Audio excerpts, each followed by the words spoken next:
Bonjour à tous, à toutes les personnes qui nous rejoignent aujourd'hui à cette euh, session. Je suis Patricia Estran et effectivement, nous allons parler de la surveillance des perturbations forestières, des problèmes d'incendie ou du suivi. Et donc, on voit que ce programme est organisé par différentes organisations comme Forest Service International Foundation, WILPA également et Spatial Information Informatics Group, hein. Donc, on voit qu'il y a plusieurs organisations. Avant de commencer, j'aimerais vous donner quelques données logistiques concernant le webinar. Ce webinar est enregistré. Et nous avons également de l'interprétation simultanée, espagnol, français, roumain également. Et voici les différentes chaînes, hein. Vous les trouverez effectivement en bas à droite de votre écran et choisissez la langue que vous préférez. Si vous avez des questions, n'hésitez pas d'utiliser le chat du Zoom. Vous avez un lien. Et donc, vous allez trouver un lien dans lequel, si vous faites un clic, vous allez trouver effectivement un tableau de bord où vous pouvez écrire vos questions. Et il y aura effectivement ensuite plusieurs sessions, enfin des sessions de formation après cette, euh, cette session d'aujourd'hui. Voilà, voici notre agenda pour aujourd'hui. Nous allons nous centrer sur le suivi des participations forestières et nous avons voir certaines comparaisons, hein, concernant ces différents systèmes d'alerte contre la déforestation. Ensuite, il y aura la possibilité de poser des questions et nous verrons également qu'est-ce que l'on peut faire concernant l'évolution, hein. Nous verrons concernant l'évolution de cette différente cartographie des probabilités d'incendie dans les dernières 15 années. Et nous avons également quelqu'un, un panéliste qui travaille pour un certain programme, c'est Allison, elle travaille aux États-Unis dans un programme justement sur ce sujet. Merci beaucoup, hein, Patricia, merci, bienvenue à tous. Merci énormément pour être présent dans ce deuxième webinaire. Et avant de commencer, j'aimerais vous donner quelques détails concernant le programme dans lequel les, la force, la US Force est en train de travailler. Et on voit qu'il y a plusieurs coordinateurs également. Et donc, j'aimerais vous parler un peu du contexte.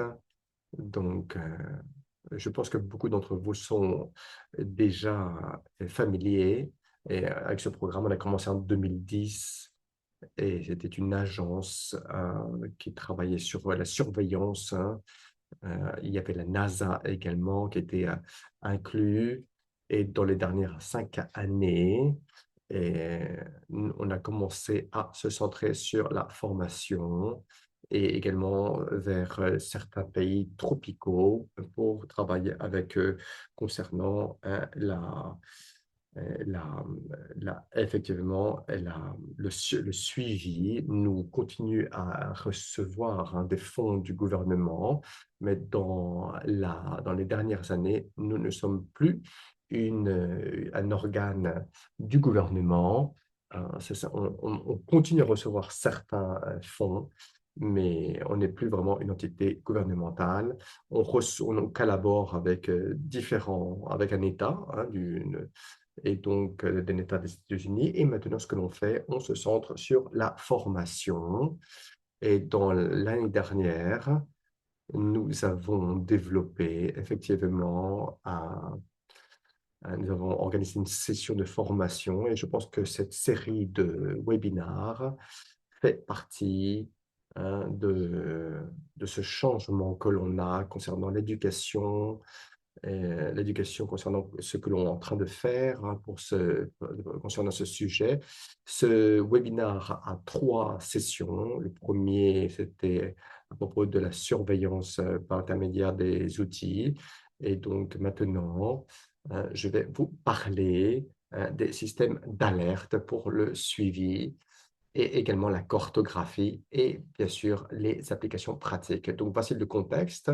Si vous avez des questions, n'hésitez pas concernant N'hésitez pas à me poser des questions personnelles. Je vais vous envoyer mon email. Je vais écrire mon email sur le chat. Si vous avez des questions sur les programmes de l'US Force, n'hésitez pas. Voilà, je tends la perche à ma collègue maintenant. Merci, Alison, hein, pour ce point de vue très intéressant, une présentation très intéressante. Et maintenant, nous allons écouter de très intéressants panélistes. J'ai beaucoup envie de les écouter. Donc, je suis, j'ai le plaisir de vous présenter notre panéliste principal. Il travaille effectivement dans tout ce qui est formation au niveau international. Dans les dernières, c'est Alison. Sylvia Wilson, elle a travaillé dans les dernières 2 décennies, elle a travaillé comme formatrice dans tout ce qui est carbone et donc, et bien sûr, de tout ce qui est lié au climat et à la forestation et déforestation. Donc, c'est la fondatrice de WILPA. Et donc, elle a 20 ans d'expérience, hein. Elle travaille avec des organisations internationales et avec des gouvernements dans le sud-est asiatique, l'Afrique, l'Amérique latine. Et donc, elle va nous donner beaucoup de détails concernant la formation, la capacité, hein, de comment améliorer le système grâce à la technologie. Et elle nous parlera également, elle nous donnera une idée historique de ces avancements techniques. Et donc, on verra les changements rapides qu'il y a eu concernant cela. On vous écoute, Sylvia. Merci énormément pour cette très belle introduction.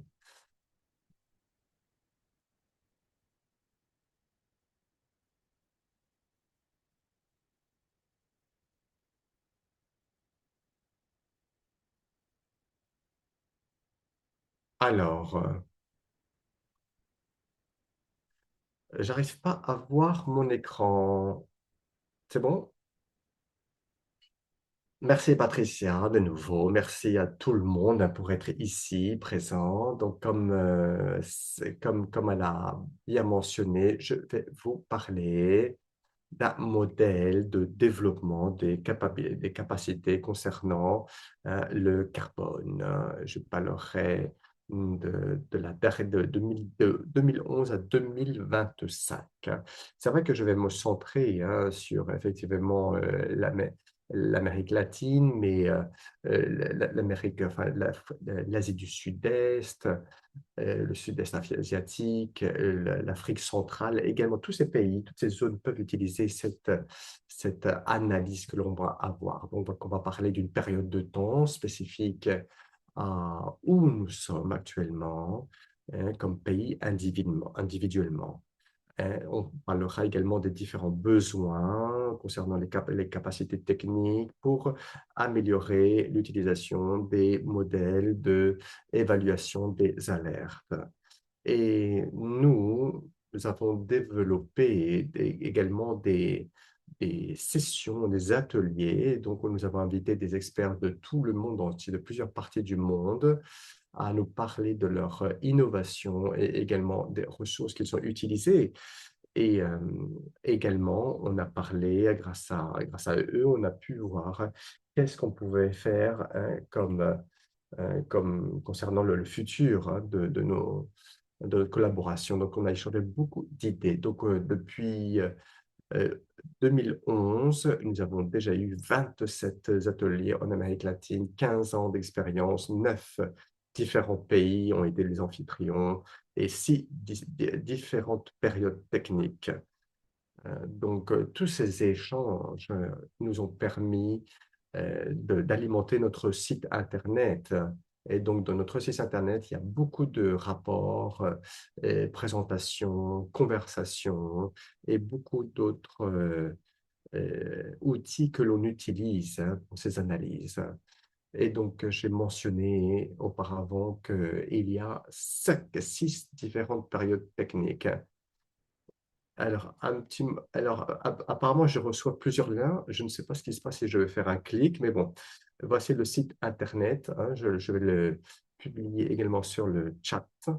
Et donc, vous verrez qu'il y a des images et des présentations. Donc, tout ce qui s'est passé dans le passé vous pourrez le trouver dans notre site Internet, hein. Et donc, on les a séparés en 6 différentes périodes.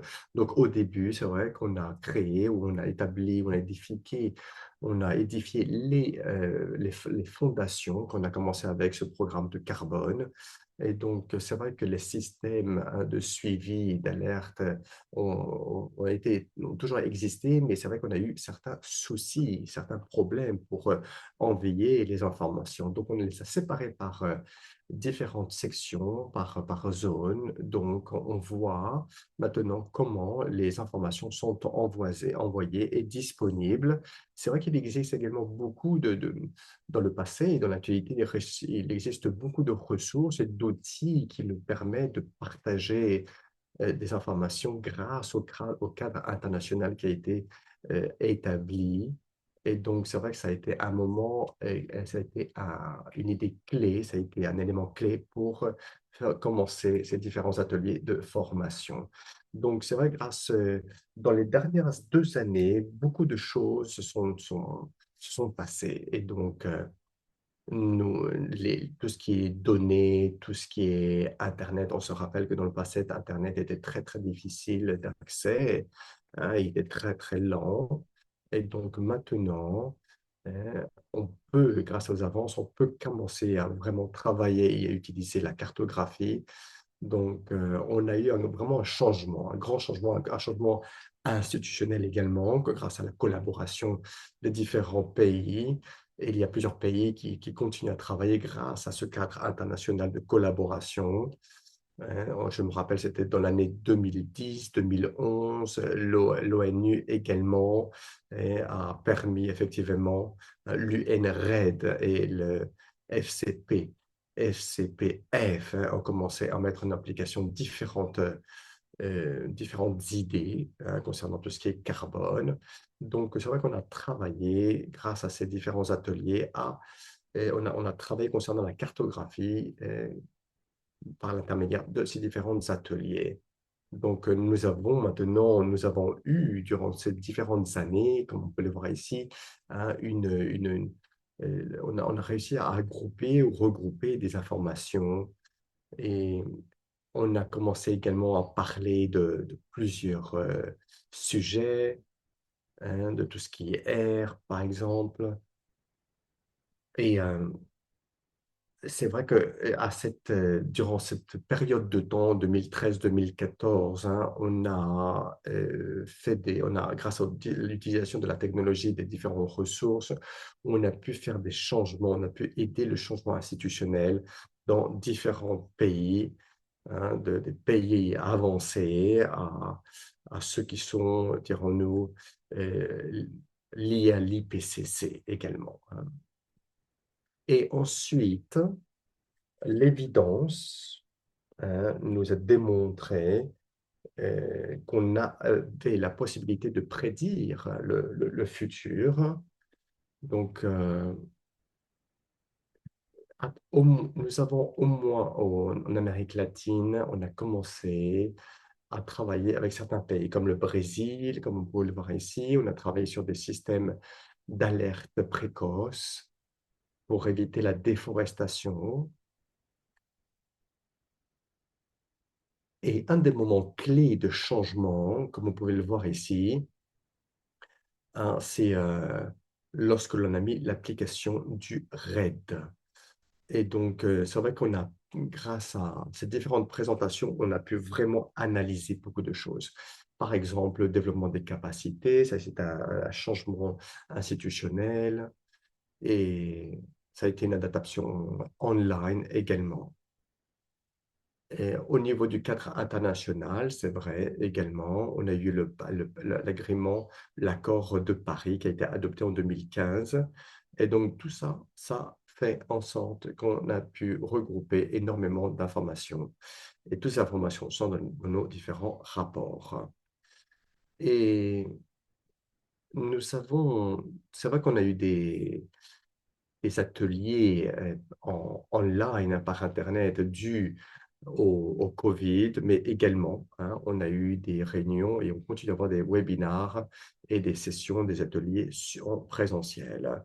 Et toutes les informations que l'on capte durant ces sessions, on les utilise, on les regroupe dans les... Et donc, tout ça, ça aide au changement. Et autre changement institutionnel, avant, nous avons travaillé avec un endroit, avec un professeur d'université et on a utilisé sa méthodologie dans différents pays. Et durant cette période, hein, on a commencé à travailler avec un autre pays, un gouvernement, et grâce à cette collaboration, on a pu mettre en application leur méthodologie dans d'autres pays. Donc, le cadre de la transparence est également très important. Et, et également, on voit ici hein, tout ce qui est lié au NDC, hein, les objectifs hein, du millénium également, c'est très, très important. Hein. Nous savons que les COPS hein, nous aident énormément. Et quoi d'autre? Je parle des ODD, bien sûr. Et autre chose, hein, concernant le suivi des forêts, nous avons hein, commencé à voir quelles sont les données similaires que l'on peut utiliser dans différents pays concernant le suivi forestier. Par exemple, les différentes alertes. Nous savons que les alertes précoces sont un sujet à prendre en considération et cela nous permet bien sûr de comprendre les besoins en formation et grâce à ce programme, on a compris quel était l'agenda à avoir. Hein. Et il existe hein, des besoins de formation pour pouvoir utiliser les systèmes d'alerte. Hein. C'est clair que les différentes universités nous ont dit également, hein, et le CIVA également. Donc, ça nous a aidé énormément. Donc, voici les changements institutionnels. On ne parle pas simplement d'un suivi, mais également pour mettre en application les nouvelles lois. Il y a des preuves qui démontrent que le cadre de Montréal hein, pour la biodiversité globale ou mondiale, hein, du Kunming, a été très, très intéressant, car elle nous a donné ce cadre, nous a donné des objectifs très précis. Et finalement, avant de terminer avec ces différents ateliers, on continue on utilise Google pour nous aider et le dernier programme, on le voit ici, il a terminé dans l'année 2025. Donc maintenant, on a commencé à parler de quelque chose qui va plus loin que le suivi des forêts. Donc nous avons des radars, on avait d'autres instruments, on avait des systèmes d'alerte précoces, on a eu aussi des différentes cartes, hein, la cartologie, c'est très important, la cartographie, pardon. Donc, tout cela nous a aidé énormément et à nourrir nos ateliers. Le marché du carbone, le charbon également, a été vraiment très, très important pour nous tous. Et c'est pour cela qu'on a inclus ce sujet dans les différents ateliers qu'on a eus en Amérique latine. Hein. Je parle du marché du carbone. Et concernant le cadre international, on l'a ici, hein, on a parlé effectivement hein, de l'EUDR et bien sûr des différentes normes. Hein. Je parle bien sûr du BUR à BTR, on parle de cette transition. Si vous avez des questions hein, concernant cela, n'hésitez pas. Hein. Peut-être que vous avez des questions concernant le marché du carbone, concernant les différents outils que l'on a utilisés. Donc, vous voyez on a travaillé sur plusieurs niveaux. Qu'est-ce qui a changé? Hein? Je vais vous donner certaines idées. Durant l'année 2011, par exemple, et en 2011, simplement, on en avait un seul. Maintenant, dans l'année 2025, on a des sensors. Hein. Donc, je pense que ça, c'est très, très intéressant pour nous tous. Hein, parce que ces différents capteurs, multi-capteurs, multi-capteurs nous aident énormément. Hein. Et il y a le Sentinelle, il y a le Getty, il y a bien sûr le radar. Donc, on voit qu'il y a eu beaucoup, beaucoup d'améliorations. Et ensuite, tout ce qui est relation hein, des données, l'utilisation de données nous aide énormément contre la déforestation. Ensuite, en 2011, on a le GIS. Maintenant, on a Google Earth. Et Google Earth, le browser, hein, nous aide énormément. Hein. Toutes ces informations, on peut simplement voilà, les googler, les rechercher. Et ça nous aide énormément. Hein. L'utilisation hein, de ce moteur de recherche Google nous aide énormément dans notre travail. Et donc, nous pouvons voir que durant toutes ces dernières années de discussion, tous ces outils nous ont aidés et on voit qu'il y a beaucoup d'améliorations également. Alors, concernant la constellation des données, hein, comment elle s'est étendue, hein, je vais vous donner euh, certaines informations. Hein. Comme on pourrait voir depuis la période numéro 1, 2011 à 2012, on voit qu'il y a une grande différence avec la période numéro 2 de Landsat 8, Sentinelle-1, ensuite 2015-2017, Sentinelle-2, on a commencé à travailler avec 5, ensuite il y a eu la période 4 avec le Jedi, et ensuite nous avons eu 7 différentes euh, possibilités d'avoir des données avec optical radar, et 8 le NISAR finalement. Donc, ceux-là sont ce que l'on a pu apprendre, euh, ce qu'on a appris grâce aux différentes informations des séminaires. Bien sûr, tout ce qui est politique, et, concernant la déforestation, est un sujet très important. Alors, pourquoi la déforestation? Combien de carbone il y a? Pourquoi cela est en train d'arriver? Quels sont les facteurs déclencheurs?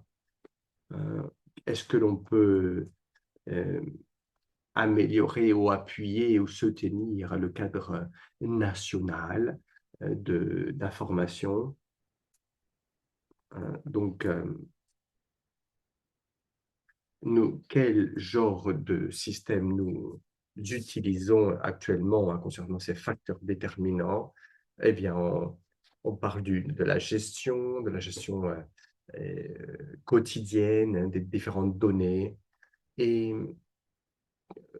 concernant ce que l'on a appris au niveau régional, concernant le carbone, ces informations ont été utilisées pas simplement une fois, parce qu'on a eu on a eu effectivement un atelier simplement sur ce sujet, mais cette information a pu être transmise à notre communauté internationale.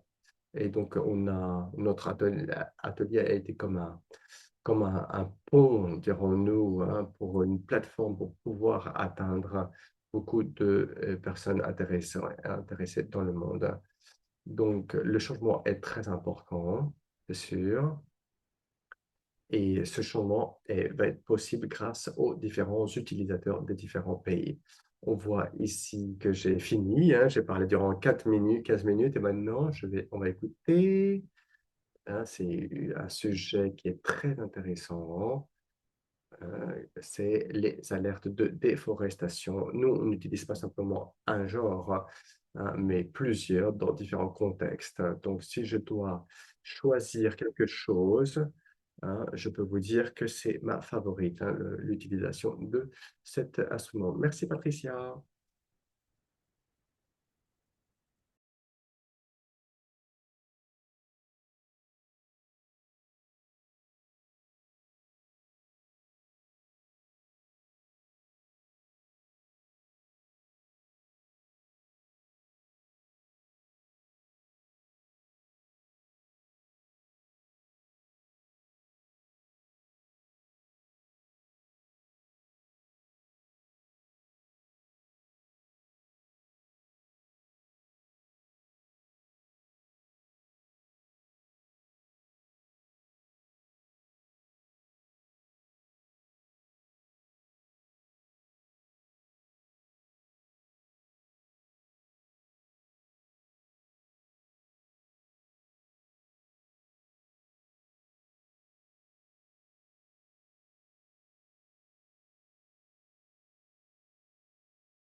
Donc, effectivement, je vais commencer vers l'avant. Merci beaucoup hein, pour cette information. Et donc, tous ces différents systèmes, comme vous pouvez le voir ici, ils sont liés à la déforestation. Et donc, on peut voir, c'est 1,1 hectare, effectivement. On est très proche de ce numéro, hein, comme vous pouvez le voir ici. Et donc, c'est un peu la situation. C'est la situation visuelle, comme vous pouvez le voir. Et comme vous pouvez le voir ici, il y a la situation géographique de la forêt. Et donc, l'index de perturbation peut comprendre effectivement comment tout cela fonctionne.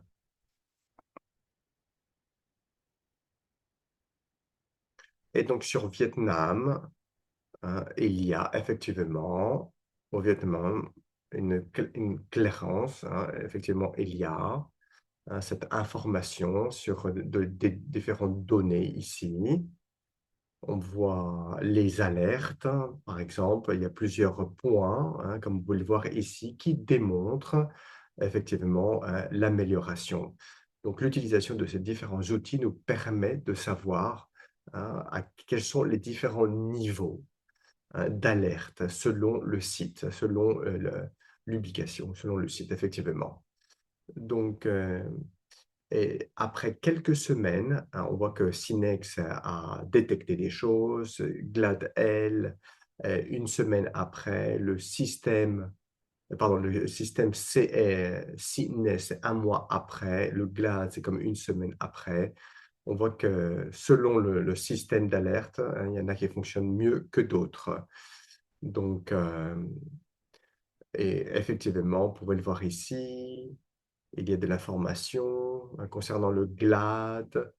Le CNES n'est pas à Paraguay, parce que le système français, généralement, se centre sur les pays francophones. Donc, ça, c'est Baracayo, c'est Mbaracayo, c'est le bois, c'est la forêt Mbaracayo, comme vous pouvez le voir ici. Et ce sont les points qu'on en a ici. Donc, il y a une comparaison très intéressante. Ça nous permet, dans les dernières années, grâce à ces systèmes d'alerte précoce, on peut voir comment les choses ont amélioré. hein. On peut voir ici les résultats de la déforestation due à des activités illégales. Donc, nous, effectivement, je vais vous montrer plus de détails maintenant. On voit qu'il y a une grande différence entre les deux, entre l'image antérieure, dans les années 2016 à 2018, avant la déforestation, et ce qui se passe en 2022. Donc, il y a 5 systèmes que l'on utilise. Ces systèmes nous ont permis de détecter ces problèmes. On peut voir la résolution qui est très, très intéressante. Et donc, bien sûr, il y a une certaine protection, la protection des données également à prendre en compte. Donc, tout cela, ces 5 différents systèmes nous permettent de capter certains détails en particulier. Et concernant tout ce qui est période de temps, euh, on peut voir que GLAD est assez lent, mais les autres sont un peu plus rapides. hein. Ils captent l'information un peu plus tard. Et donc, voilà, j'ai fait cette diapositive pour montrer la période de temps, pour montrer les différences des différentes alertes, détections. Vous voyez les différents pixels qui ont été utilisés. Si vous voulez simplement une observation, ici vous pouvez voir tout ce qui est de la période de temps. Hein. Vous devrez attendre au moins 3 observations pour confirmer que quelque chose est en train de se passer concernant la déforestation. Et donc, c'est vrai que nous restons dans cette donnée. Vous le voyez, hein, que c'est plus sombre, hein, les pixels sont plus sombres. Et il y a de 2 à 4 semaines de différence pour avoir la confirmation. Donc, cela prend du temps, hein, pour savoir si vraiment il se passe quelque chose. Et juste en bas, c'est la même chose, hein, concernant ces différentes alertes. Hein, c'est vrai que nous, on, on utilise des données chaque jour. On peut utiliser des données chaque jour, mais sinon, que l'on fait, on l'utilise, non, on le fait 3 fois, enfin, une fois tous les 3 jours. Hein. On utilise Planète. À Guatemala, ça c'est à Paraguay. Guatemala, on a une autre activité, hein, comme vous allez le voir un peu plus tard. On a développé plusieurs systèmes dans un endroit de 25 hectares, vous pouvez le voir ici. Et malheureusement, le système antérieur ne captait pas vraiment beaucoup d'informations, mais maintenant, avec avec ces nouveaux systèmes, on peut vraiment capter plus d'informations. On a le 10 Alert, JJFAS 4.1, il y a le CEPAL. On voit que le RAD, également CEPAL, arrive à capter beaucoup de détails intéressants. Donc, je pense que ça fonctionne très, très bien. Ces capteurs fonctionnent très, très bien. Concernant le temps, hein, concernant le temps, hein, bien sûr, tout ce qui est timing est très, très important pour nous. Euh, Apparemment, GLAD est assez lent, hein, 10 Alert plus ou moins, GFAST effectivement a été rapide. Après, il y a des autres, le CEPAL, RAD, etc. Mais DIAS est un peu plus tard, hein, que les autres. C'est la comparaison qu'on a des systèmes. Donc, la dernière chose, euh, ici, vous avez l'année 2023, 2022. Et maintenant, parlons de Libreville, Gabon, à propos de la déforestation, hein, la visite sur le terrain que l'on a fait concernant ces systèmes d'alerte. Donc, ça, c'est la première image qu'on peut avoir. On peut le voir ici, de l'année 2023, novembre, le 5 novembre, et son évolution dans le temps. Ça a été effectivement, il y a le manioc et les bananes également, on peut le voir. Hein. Apparemment, ça a été, le terrain a été déforesté justement pour certains cultes, hein, pour cultiver certains produits. Donc, et la plupart ont montré de très bons résultats. CNS est en dehors, hein, donc je pensais que CNS aurait des meilleurs résultats, mais on voit que les autres ont montré des résultats plus concrets, plus pratiques. Concernant le calendrier, hein, ou tout ce qui est temps, on voit que la plupart d'entre eux ont capté l'information vers la fin de décembre. Donc, c'était vers la fin de... Ils ont réussi à capter l'information vers la fin de novembre jusqu'à la moitié de décembre. Donc, on voit qu'il y a 2 semaines de différence concernant cet événement, ce moment de déforestation. Et euh, le système qui a fonctionné le plus mal, ça a été le Bulk. Bulk, j'étais surpris. Hein, j'étais surpris. Apparemment, Glad, elle, a eu des meilleurs résultats et Citrise également. Voilà. Euh, je ne vais pas je vais pas parler beaucoup de Citrise, mais bon, elle a ce système utilise vraiment un système très particulier. Si vous voulez plus d'informations, vous pouvez aller sur Internet pour voir ce qu'il fait. Donc, combiner les choses, combiner ces systèmes est quelque chose de très intéressant. Et ça, c'est le premier point. Et le deuxième point, tout ce qui est capteurs, les capteurs sont très importants, parce qu'il y a des systèmes qui sont multiples capteurs, capteurs multiples, et effectivement, ils fonctionnent par Internet et aussi sans Internet également.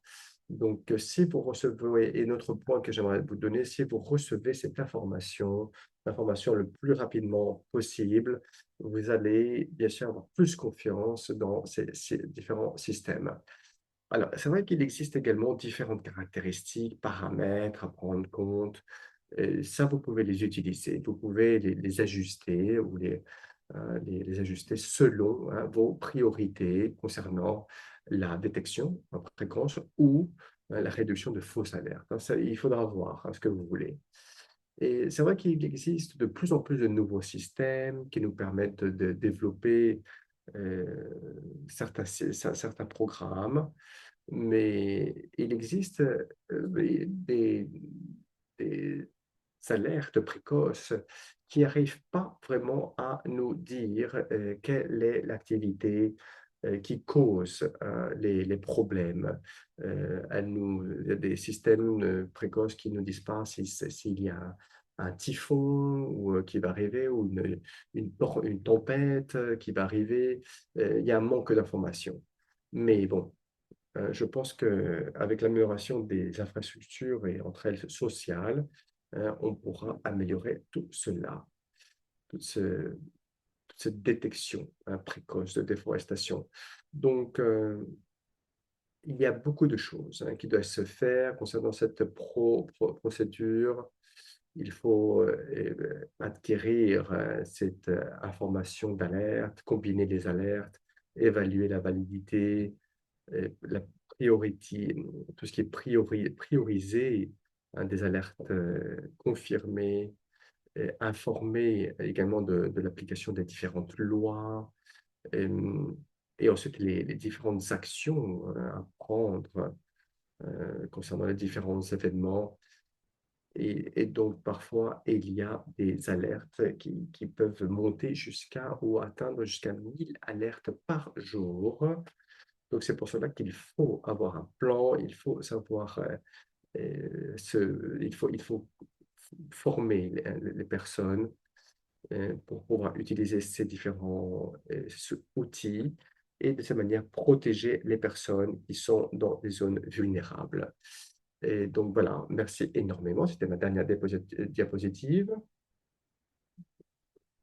Et je serai très content de répondre à vos questions. Est-ce que je dois arrêter de partager mon écran, Patricia? Oui, oui, oui, c'est bon. Merci énormément pour ces idées très intéressantes. Nous n'avons pas beaucoup de temps, mais nous avons maintenant une question de l'audience qui disait, on peut le voir, Marcella. Ah, elle a fermé son micro. Donc, on ne peut plus l'écouter. Ah, oui, très très bien. Donc, je vais répondre à cette question. Est-ce que les personnes de l'audience ont des questions? Ça me ferait très plaisir de répondre à vos questions. Oui, oui, ça peut pour vous rappeler quelque chose. Nous avons le lien euh, pour les différentes, pour poser des questions durant le webinaire. Et après, ces questions et ces réponses seront disponibles. Si vous avez du temps, si vous avez du temps maintenant, vous pouvez poser la question. Sinon, vous pouvez poser la question plus tard. Oui, sur le chat, il y a des questions. Alors, il y a Patricia qui pose une question. Est-ce que vous avez fait des tests ou vous faites d'utiliser d'autres systèmes pour protéger l'écosystème? Ça, c'est une question. Est-ce que vous utilisez Ah oui, oui, j'ai vu la question. Oui, très intéressante, hein, question. C'est vrai que c'est une question très intéressante. Alors, c'est vrai que euh, la déforestation, c'est très important, hein, un sujet très important, mais il faudra mettre ou appliquer, hein, ou mettre en application, ou personnaliser, hein, les différents systèmes que l'on a cités selon les caractéristiques de vos forêts et selon vos priorités à vous, hein, selon vos programmes. Donc, c'est vrai que il y a enfin, les systèmes d'alerte fonctionneront également mieux, hein, selon la superficie ou la topographie du terrain également. Parce qu'il y a, comme vous pouvez le voir, il existe plusieurs catégories. Je ne me rappelle plus les différentes catégories des, euh, des terrains qui existent, mais je pense que le système, hein, fonctionnera mieux si si effectivement, hein, si la forêt est plus ouverte. D'accord? Donc voilà, c'est un peu la situation. Hein. Donc l'idée, c'est de capter euh, les changements. Par exemple, s'il y a un changement, si on a c'est clair que si le changement est petit, simplement on perd un arbre, par exemple, c'est clair que le système ne va pas vraiment le détecter. Hein. Oui, il y a une autre question très très intéressante, hein, ici concernant la différence des satellites, avec leurs capteurs, par exemple, hein, pour pouvoir identifier certains arbres en particulier. Non, non, cette question, je ne comprends pas cette question. Alors, c'est concernant l'utilisation de sensors, hein, multicapteurs. Je ne sais pas si vous voulez poser la question directement, peut-être. Alors, avoir des capteurs multiples, je pense que c'est un avantage, hein, pour nous tous, hein, parce que ça fait en sorte que le système soit plus robuste, et ça c'est sûr. Hein. Donc, les radars également sont très très utiles. Au Paraguay, par exemple, il y en avait un qui était offline, hein, qui était en dehors en dehors de l'utilisation d'Internet. Ça, c'est très intéressant d'avoir des systèmes qui sont hors ligne. C'est un système très, très utile. Et je pense qu'il n'y a pas de désavantage d'utiliser plusieurs capteurs, des capteurs multiples. Merci, hein, pour votre réponse. Donc, je ne sais pas si vous avez des questions additionnelles. Si vous voulez lui poser des questions, hein, à Ashley, à ce monsieur, n'hésitez pas à lui poser les questions. Hein, et on vous répondra après ce webinaire. Ah, c'est des questions pour Paul. Merci Ashley, merci pour Paul, merci pour la présentation. Donc, continuons vers la deuxième session. Maintenant, nous avons Crystal de C-Group et elle va parler effectivement d'une initiative globale et de ce qui est passé dans le passé. Donc, ça va être très, très intéressant.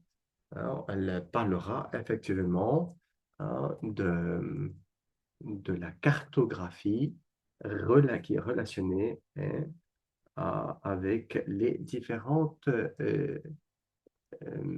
avec les différents incendies. Hein. Donc, on parlera, hein, de la cartographie historique des incendies. Elle parlera du Ghana et d'autres pays. Hein. Oh, oui, merci énormément. Donc, je vais partager mon écran avec vous.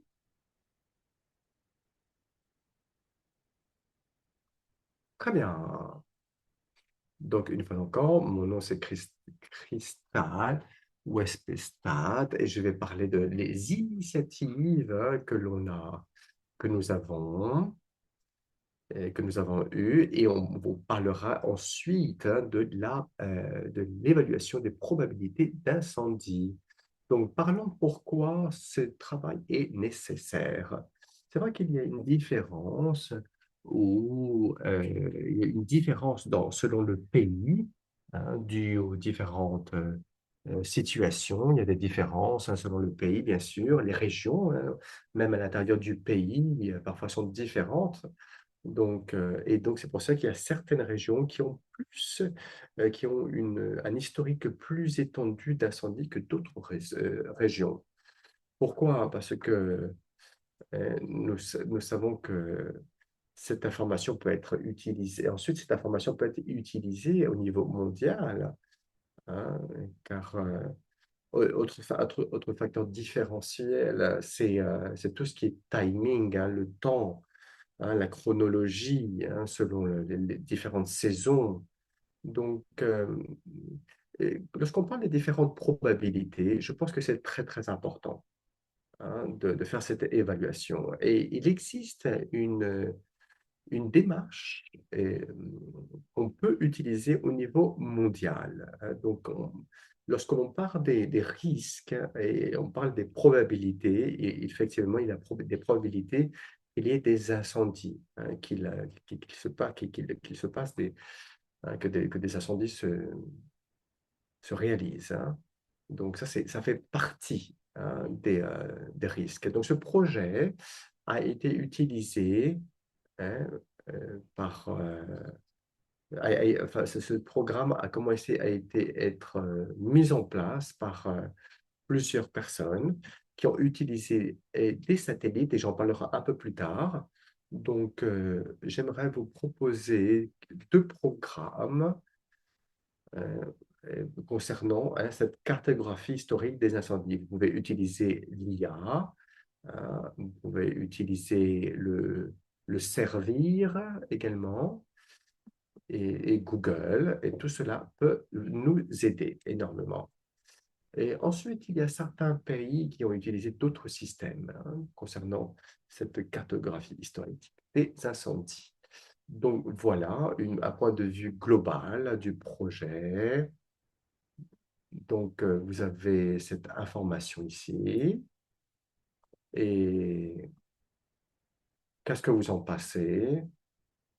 Oui, il y a plusieurs groupes ici. Tous les pays vraiment ont testé notre approche.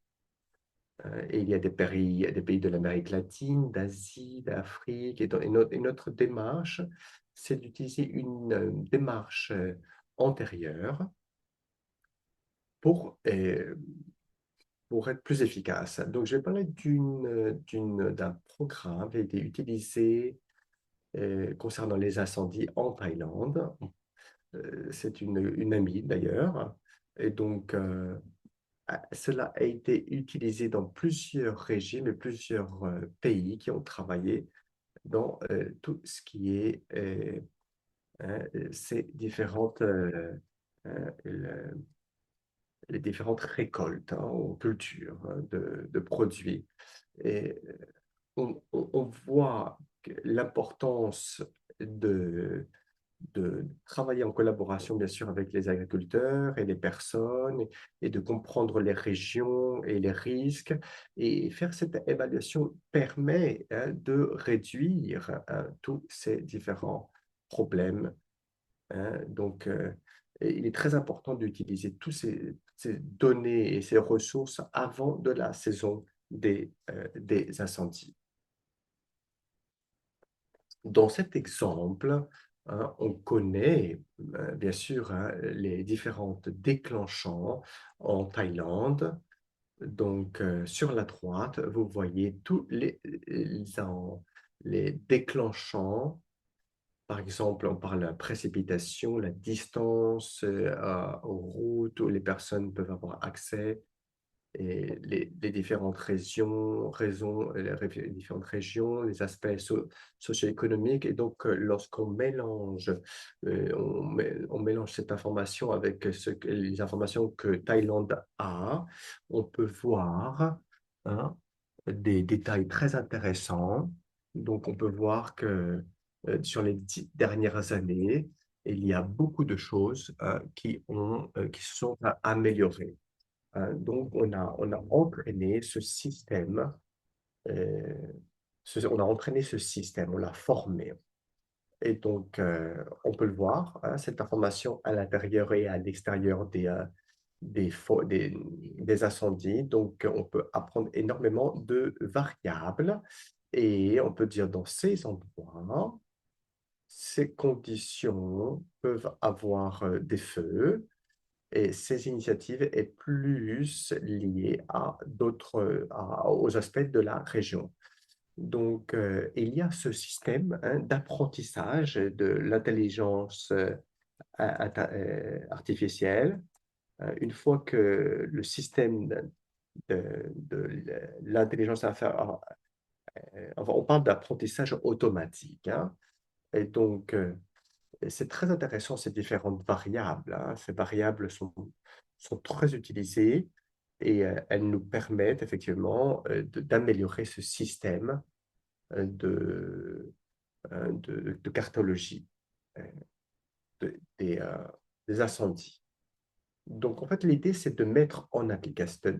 On veut appliquer, notre idée, c'est d'appliquer un modèle mondial. C'est vrai qu'il y a des différents contextes, etc.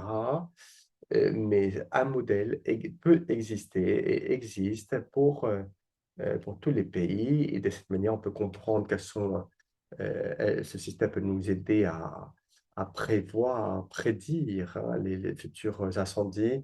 Et effectivement, Thaïlande a amélioré ce sujet, a amélioré énormément cette technologie.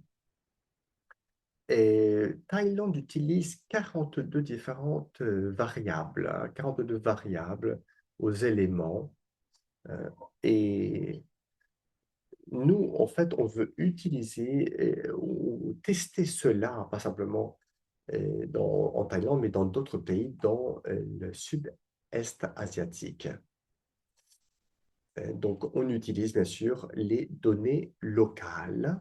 L'idée, c'est de pouvoir simplifier, hein, ce processus, simplifier bien sûr le processus et le nombre de variables qui sont utilisées. Donc, ce sont des données, effectivement, euh, euh, des données liées à la constellation. Quand on parle de données de constellation, hein. Et donc, il y a 64 différents secteurs qui représentent l'égalité, hein, de toutes les données. Donc, c'est comme par exemple l'imagerie, la cartographie, et, et bien sûr, les satellites nous aident énormément. Plus on a de secteurs, plus on aura une idée claire de la forêt. Et concernant celui-ci, ici, on a 42 variables, effectivement, et on utilise cette satellite. Et en fait, on a entraîné, hein, on a entraîné et on a formé ces différentes satellites et ces différentes ressources. Je parle de Getty, Alpha Earth, etc., etc. Donc, pourquoi faire cela? Quelle était l'idée? C'était d'utiliser un modèle qui utilise ces différentes euh, m- programmes au niveau mondial. Donc, c'est vrai que en Thaïlande, par exemple, on voulait apprendre de Thaïlande et ensuite pouvoir utiliser cela au niveau mondial. Donc, on a réussi à créer quelque chose de très intéressant. On a créé quelque chose de très intéressant. On a créé une méthodologie qui n'a pas besoin d'énormément de personnes. On n'a pas besoin d'utiliser énormément de personnes. Et un programme qui vraiment, hein, fonctionne concernant la cartologie, la cartographie des incendies. On veut savoir vraiment qu'est-ce qui fonctionne le mieux et qu'est-ce qui peut vraiment travailler, hein. Donc, Ça, c'est très important. Euh, et voilà. Donc, on voit la différence hein, entre le DNBR et les différentes paires. Hein. Donc, voilà, c'est un peu la situation. Et donc, nous avons fait cela d'une manière différente, bien sûr, selon le pays. Et donc, on a fait plusieurs tests en Thaïlande durant plusieurs mois, durant la saison de, des incendies. Peut-être que je peux vous montrer une autre diapositive. Comme vous pouvez le voir ici, il y a une valeur très intéressante. Et concernant les différentes périodes, il y a 0,27, on voit inférieur au DNBR. Donc, on voit que si la pression est liée à ces différents taux, ça veut dire qu'il y a une possibilité d'incendie. Et ensuite, on a essayé ce qu'on appelle le DNBR. Hein, le NBR, par exemple, a utilisé le NIR et le SWIRB. Ça a été une initiative, en plus, qui a été, on l'a utilisé, on l'a mise en place en collaboration avec une université. Donc, euh, c'est un modèle asiatique hein, pour vraiment analyser tous les différents aspects.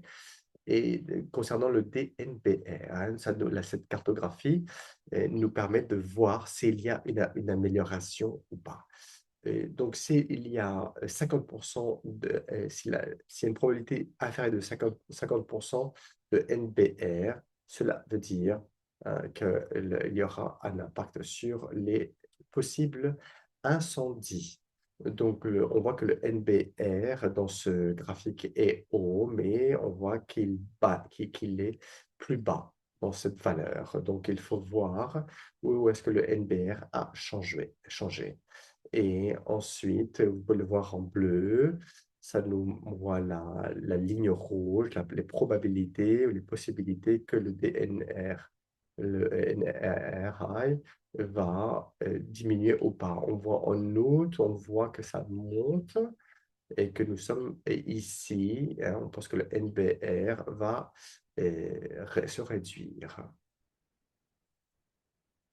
Donc ça, c'est un graphique très intéressant qui démontre comment le NBR sur la droite et les résultats sur la droite.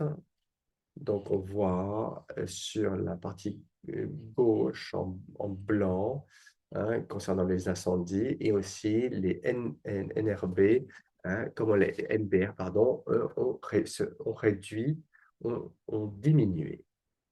Hein. Donc on voit vraiment l'historique des incendies.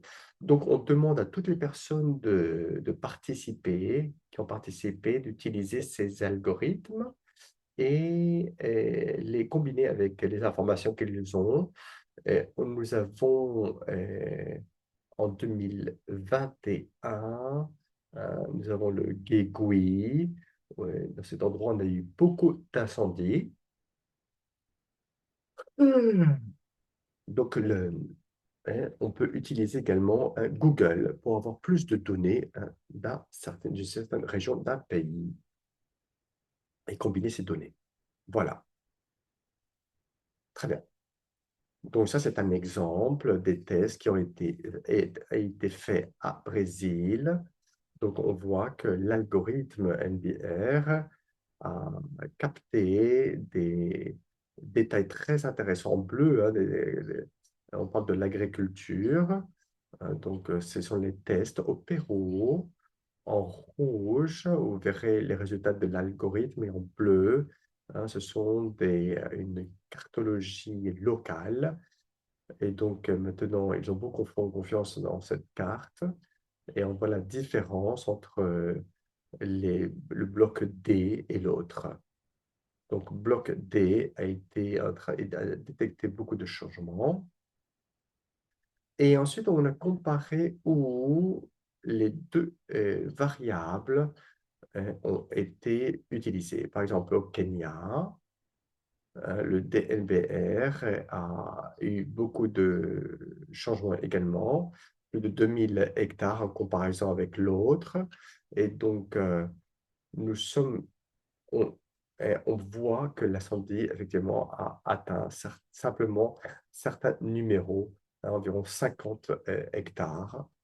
Donc, lorsque le NBR détecte beaucoup de changements, cela veut dire qu'il y a des soucis au niveau des arbres. Donc, en général, après tous ces différents tests concernant la cartographie historique des incendies, on a compris qu'on ne peut pas vraiment trouver une approche parfaite pour une approche parfaite et que les différentes cartographies, pardon, ne devraient pas être utilisées d'une manière aveugle, simplement utilisant les indicateurs d'incendie ou de pas incendie. Non, mais c'est un très bon début pour pouvoir effectivement connaître meilleur les possibilités d'incendie. Donc, nous avons utilisé différents algorithmes pour les utiliser dans différents échantillons. Donc, ça, c'est très important. Euh, il y a le DNBR qui est très important, pas le bulle CD pour pouvoir détecter les incendies. Et également, euh, euh, et le strata 2, c'est concernant la possibilité d'incendie, on les voit ici. Hein. Et ensuite, concernant les échantillons, on peut utiliser des échantillons, euh, sauf si par exemple la zone est très très petite. Hein. Et donc, il y a 50 différents points qui sont nécessaires dans la strata, qui est la petite strata. Hein. Donc, on a 500 mètres entre chaque point. Donc ça va être très intéressant. Donc nous, on a fait cette, ce test euh, pour, pour capter les résultats. Donc une fois encore, on a besoin de 500 mètres, hein, la moitié d'un kilomètre, pour aider, pour espacier les différents points. Pour nous, c'était quelque chose de très, très important.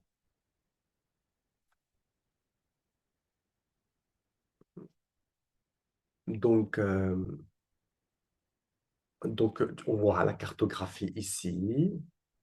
Donc, maintenant, nous sommes à l'étape où nous a créé on a créé on a créé une cartographie grâce au ce qu'on appelle le CEO. On a utilisé, bien sûr, l'information d'Internet parce qu'en fait, on veut offrir un algorithme aléatoire de cartographie disponible à tout le monde. Donc, lorsque l'on parle des ressources, on sait que les ressources parfois sont limitées. Hein, par exemple, tout ce qui est de temps pour pouvoir regrouper cette information. Et donc, nous, on peut vous donner quelques idées de comment on peut améliorer et avoir plus de confiance sur les données. Hein. Par exemple, Bogdi, NPDVR, R, par exemple, simplement une des deux plateformes va dire que oui pour être utilisée. Donc, comme vous pouvez le voir dans cette cartographie, il y a des grands changements. Et sur la droite, vous voyez des outils pour enregistrer le NDFI, tout ça, on verra enfin, toutes ces données sont importantes. Et ensuite, vous pouvez vérifier à nouveau cette information que vous collectez depuis Internet et depuis ces programmes. Donc, je vais vous donner quelques résultats de ces différentes études. Ghana, premièrement, a été très, très bien préparé, également par Narza Firms.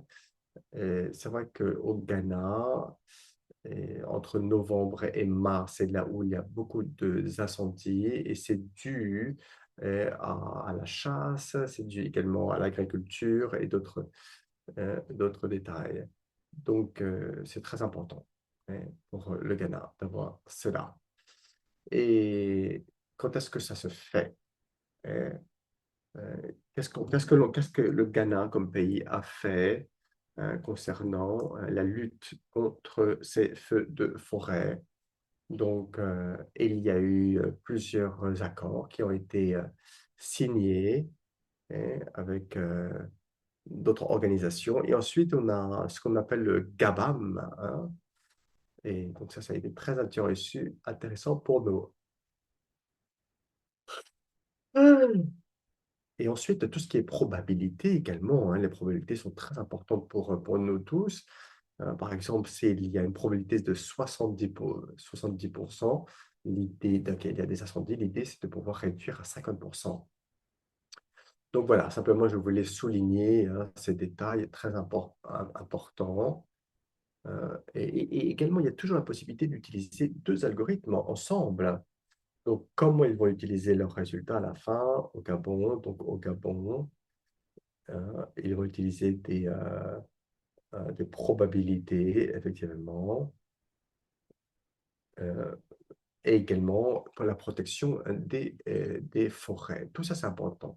Et au Népal, on a effectivement mis en application à notre programme. Hein. Effectivement, on a compris les différents risques. Hein.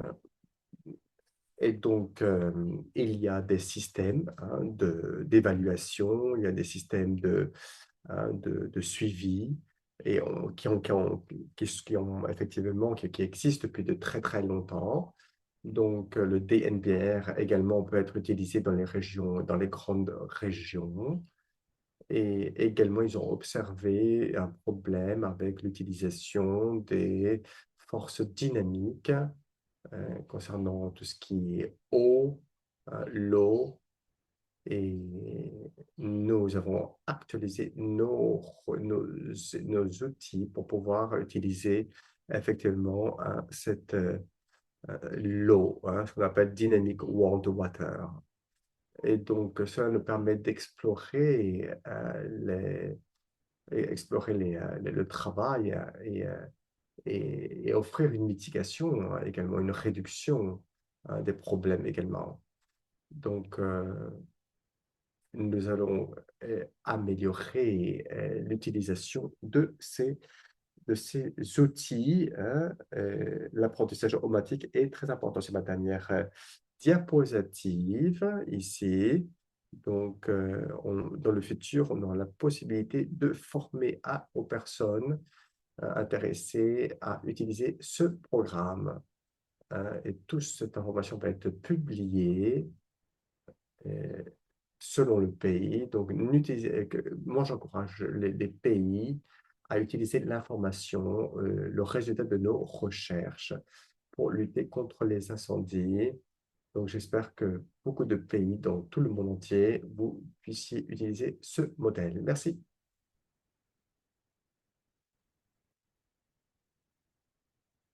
Merci, Crystal, pour votre très bonne présentation. Donc, est-ce qu'il y a des questions? Je pense que Asley a certaines questions pour vous. Oui, merci. Oui, il y a des questions de Signil sur le chat. Il y a d'autres questions, n'hésitez pas.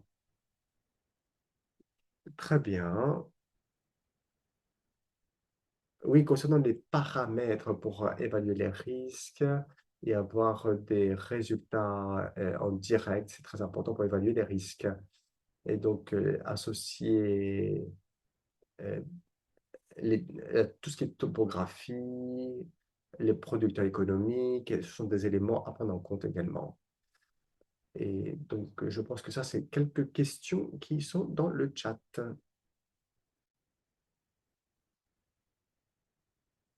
Très bien.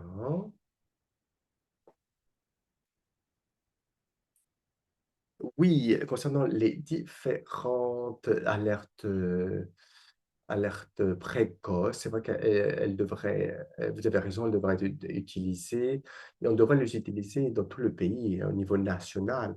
Donc, c'est une idée intéressante, un point intéressant. Je sais pas, vous pouvez. Alors, ce que l'on développe, c'est quelque chose d'assez général. Donc, c'est quelque chose qui peut être utilisé un peu partout d'une manière efficace. Mais et si vous voulez ajouter des données informations, je pense que c'est possible également. Donc ça nous permettra d'avoir des indicateurs du feu. Donc ici, euh, si vous voulez plus de paramètres, également vous pouvez les ajouter.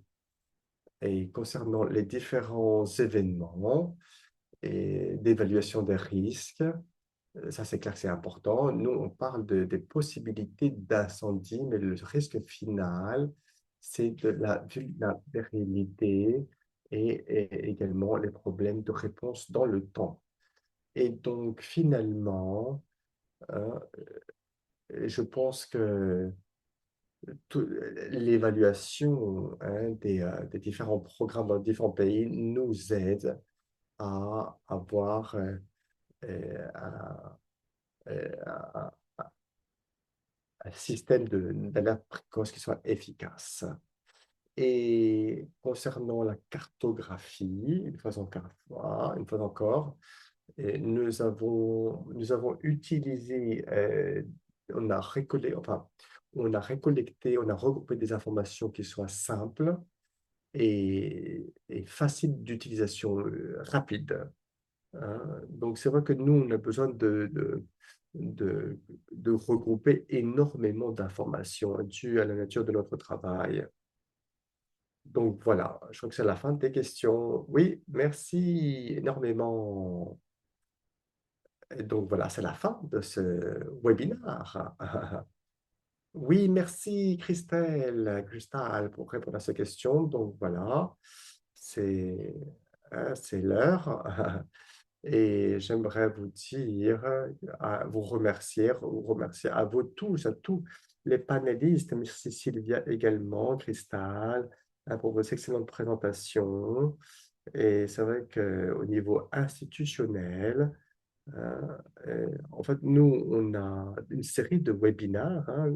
Donc merci à vous tous. Et je pense que voilà, c'est la fin. Et j'aimerais vous rappeler que cette session a été enregistrée et on va le bloc un et le bloc 2 aura la possibilité d'écouter cette information, hein, dans la section des ressources matérielles. Et, euh, et une dernière annonce, euh, bien, nous aurons un bloc final le bloc final de cette série sera très proche. Donc, soyez attentifs concernant l'annonce. Je veux remercier à vous tous pour être ici et j'espère vous voir dans le bloc numéro 3. Donc, voilà, très bonne journée à tous.